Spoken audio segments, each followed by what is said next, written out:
৩৯ বছর বয়সেও Cristiano Ronaldo প্রমাণ করলেন শ্রেষ্ঠত্বের কোনো বয়স নেই। স্পেনের বিপক্ষে নেশনস লিগের সেই রোমাঞ্চকর ম্যাচে তার নৈপুণ্য আবারও স্মরণ করিয়ে দিল কেন তিনি ফুটবল ইতিহাসের এক জীবন্ত কিংবদন্তি। সমালোচকরা বারবার প্রশ্ন তুলেছেন, রোনালদো কি শেষ? কিন্তু তিনি প্রতিটি ম্যাচে প্রতিটি মুহূর্তেই তার উত্তর দেন নিজের খেলার মাধ্যমেই।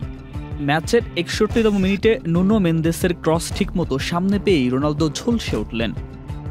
এক ঝটকায় হেড করে গোলের জালে বল ঠেকিয়ে তিনি সমতা ফিরিয়ে আনলেন পর্তুগালের জন্য।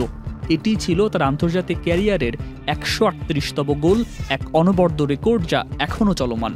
সহজ সুযোগ হয়তো, কিন্তু সেটাকে নিখুঁতভাবে কাজে লাগানোর দক্ষতা রোনালদোরই আছে।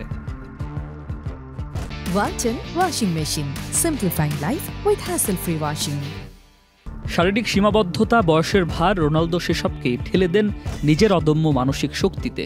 ৮৭তম মিনিটে হঠাৎই মাঠে বসে পড়লেন তিনি, ক্লান্তি আর ব্যথায় কাতর। কিন্তু এর আগ পর্যন্ত তার প্রতিটি রান, প্রতিটি শট ছিল স্পেনের ডিফেন্সের জন্য এক আতঙ্কের নাম। অতিরিক্ত সময়ে লেনসন সেমেদোর পাস থেকে এক মুহূর্তের জন্য লক্ষ্য ভুল করলেন বটে, কিন্তু সেটুকুই বা কেন? ১২০ মিনিট ধরে তিনি লড়াই করে গেছেন, দলের জন্য একটিও সুযোগ হারাননি। ট্রাইবেকারে রোনালদো না থাকলেও তার প্রেরণা ছিল সমগ্র দলের মধ্যে। পর্তুগালের জয় শুধু একটি ট্রফি নয়, এটি রোনালদোর অধ্যাবসায়ের স্বীকৃতি। যারা বলেছিলেন বয়সে হার মানবেন তিনি, তাদের জন্য রোনালদোর জবাব একটি হেড, একটি গোল আর এক অনিবার্য বিজয়।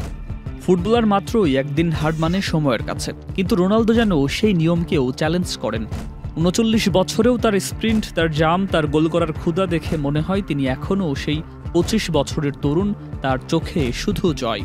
সমালোচনা তাকে স্পর্শ করতে পারেনি, কারণ ক্রিস্টিয়ানো রোনালদো শুধু একটি নাম নয়, তিনি এক অদম্য অধ্যায়। সুকান্ত সরকার, চ্যানেল আই।